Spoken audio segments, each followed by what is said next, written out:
Assalamualaikum warahmatullahi wabarakatuh. Saya Muhammad Rasul, Prodi Pendidikan Pancasila dan Kewarganegaraan dengan NPM 21233111009. Baik, di sini saya akan memaparkan sedikit terkait dengan pemberian nilai dan tindak lanjut hasil penilaian. Namun sebelum kita membahas lebih jauh, tentunya kita harus tahu terlebih dahulu apa sih tujuan dari pembelajaran itu sendiri.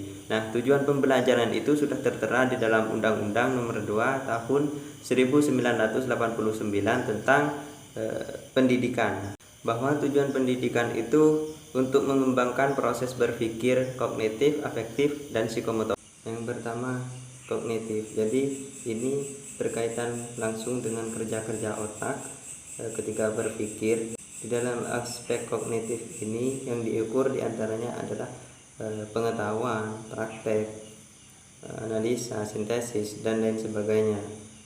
Jadi pengetahuan ini berkaitan dengan ingatan dan proses bagaimana seseorang manusia itu mempelajari sesuatu. Kalau praktek berarti penerapan atas suatu teori tertentu. Jadi dalam aspek kognitif ini kita akan melihat bagaimana detail murid atau peserta didik dalam menangkap mata pembelajaran, termasuk juga bagaimana cara mereka untuk menganalisa suatu permasalahan atau problematika. Selanjutnya ada aspek afektif. Jadi afektif ini adalah proses pembelajaran yang meliputi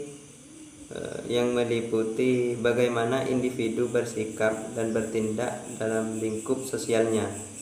Bisa juga penilaian afektif ini mencakup emosi individu, perasaan, dan kestabilan emosi darinya. Untuk penilaian afektif ini biasanya dilakukan dengan memberikan sesuatu tantangan yang memeras otak dari individu. Jika ia berhasil dalam hal yang bersangkutan, maka akan dinilai baik. Namun sebaliknya, ketika hasilnya buruk, maka ia akan diambil langkah yang paling tepat.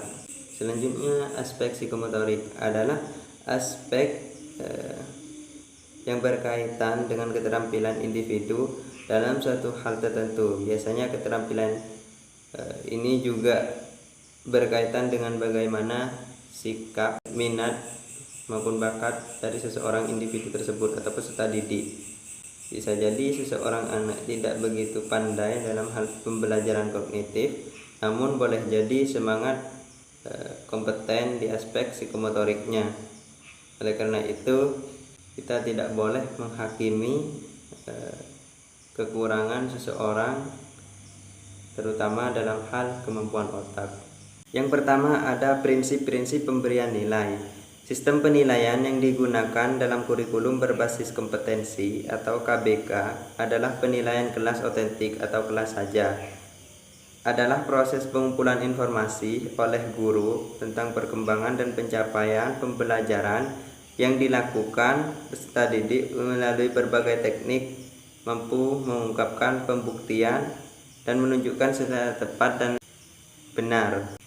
Yang pertama ada prinsip-prinsip pemberian nilai. Sistem penilaian yang digunakan dalam kurikulum berbasis kompetensi atau KBK adalah penilaian kelas otentik atau penilaian kelas saja.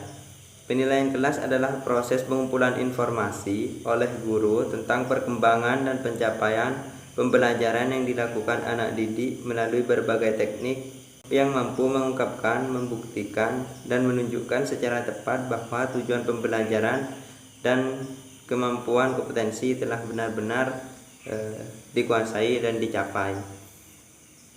Yang kedua ada prosedur atau metode penilaian kelas. Jadi agar tujuan penilaian dapat tercapai dengan efektif, guru harus menggunakan berbagai metode dan teknik penilaian yang beragam sesuai dengan tujuan pembelajaran dan karakteristik pengalaman belajar siswa yang dialami. Yang pertama ada penilaian tertulis. Jadi penilaian tertulis itu bisa berupa soal ganda atau soal uraian. Yang kedua ada penilaian produk, penilaian proyek, peta perkembangan, dan lain sebagainya. Yang ketiga, tujuan penilaian kelas. Yang pertama ada penelusuran, yaitu bahwa penilaian bertujuan untuk menelusuri agar proses pembelajaran peserta didik tetap sesuai dengan rencana. Jadi penelusuran itu dilakukan seorang guru untuk mengetahui kemampuan siswa, untuk mengetahui dalam proses pembelajaran yang dilakukan oleh siswa tersebut apakah sudah sesuai dengan yang sudah direncanakan. Selanjutnya pengecekan, yaitu bahwa penilaian bertujuan untuk mengecek apakah ada kelemahan-kelemahan yang dialami oleh peserta didik. Yang terakhir itu penyimpulan. Jadi setelah kita selidiki bahwa ketika ada peserta didik itu mengalami kelemahan atau kekurangan atau kegagalan yang dialami oleh peserta didik itu, maka guru itu harus menindaklanjuti terkait hal itu semua. Nah, dengan cara apa? Dengan cara menyimpulkan dan menindaklanjuti terkait dengan hal tersebut. Nah, kalau itu sudah ketemu jalan keluarnya, maka guru itu menindaklanjuti kembali apakah peserta didik itu sudah mencapai pembelajaran yang efektif. Fungsi penilaian kelas.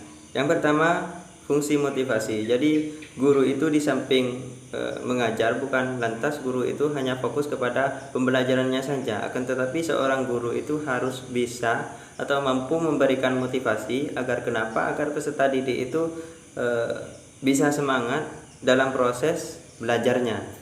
Yang kedua, fungsi belajar tuntas, yaitu penilaian kelas harus diarahkan untuk memantau ketentuan belajar siswa. Penilaian harus terus dilakukan sampai sebagian besar siswa mencapai atau menguasai kemampuan yang sudah ditetapkan. Jadi seorang guru itu harus memantau terus-menerus agar guru itu tahu terkait dengan perkembangan siswa maupun siswinya, sejauh mana siswa dan siswi tersebut mengalami perubahan dalam proses belajarnya.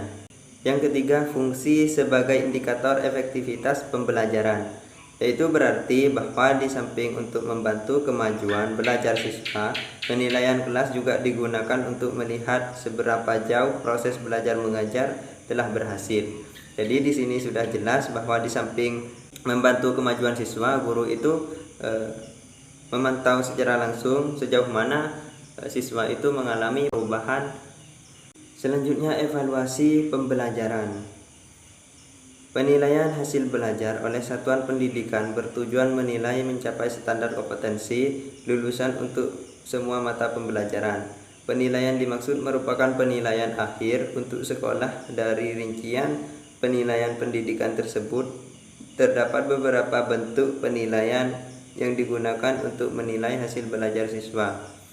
Jadi di sini sudah jelas bahwa penilaian itu bertujuan untuk mencapai standar kompetensi, di mana dalam melakukan penilaian tersebut bisa berupa tes harian, ulangan harian, maupun tugas-tugas yang lainnya.